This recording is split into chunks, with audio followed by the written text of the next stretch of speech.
চলে এসেছি বন্ধুরা আজকে ছোলার রেসিপি নিয়ে, ছোলা আলু মশলা রেসিপি। তো দেখুন এখানে আমি নিয়ে নিয়েছি ছোলা, ভিজে ছোলা, তার সাথে নিয়ে নিয়েছি লবণ, পরিমাণ মতন জল। তার আগে জানাই আমার মমতা টেস্টি কিচেনে আপনাদের সবাইকে স্বাগত।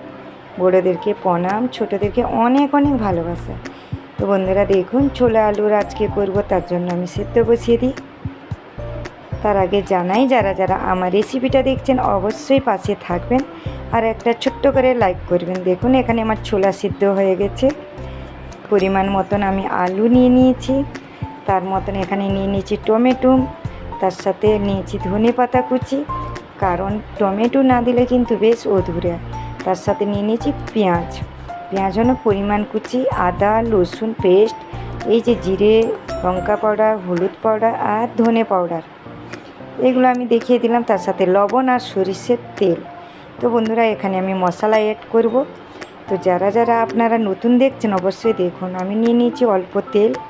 এই তেলে আমি এখন কিন্তু আলু ভেজে নেব, লবণ দিয়ে আলু ভেজে নেব। যদি ভালো লাগে রেসিপিটা অবশ্যই একটা কমেন্ট করবেন আর ছোট্ট করে একটা লাইক দেবেন।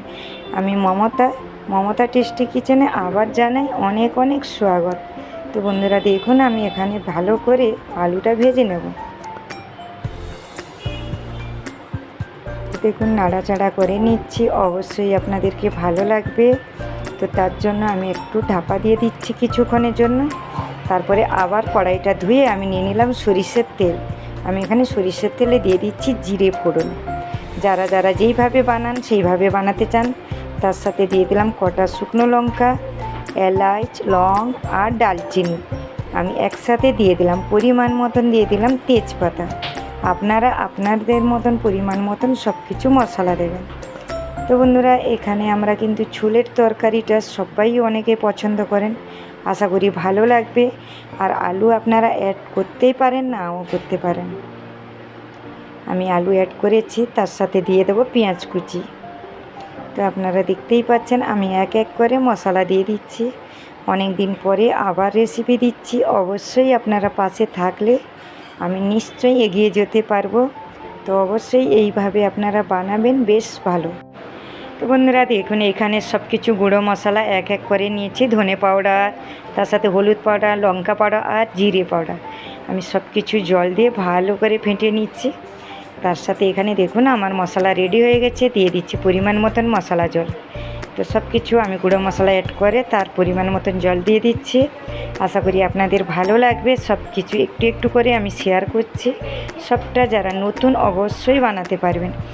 তো কারণ ছোলার তরকারিটা আমরা সবাই পছন্দ করি, আবার একবার বলে দিচ্ছি অবশ্যই সঙ্গে থাকুন আর ভালো লাগবে। তো এখানে আমি কিন্তু ছোলের মশলা অ্যাড করব। এই দেখুন ছোলের মশলাটা অ্যাড করলে বেশ একদম টেস্টি। আমার মশলা দেখুন পুরো রেডি। তার সাথে আমি দিয়ে দিচ্ছি ছোলের মশলা। ছোলে মশলা যারা যারা না পাবেন অবশ্যই অল্প গরম মশলাও দিয়ে দিতে পারেন, কোনো অসুবিধা নেই। এই দেখুন আমি ভালো করে কষিয়ে নিয়েছি, তার সাথে আমার রেডি। উপরে দিয়ে দিয়েছি ধনেপাতা। সবাই ভালো থাকুন, সুস্থ থাকুন, বাই।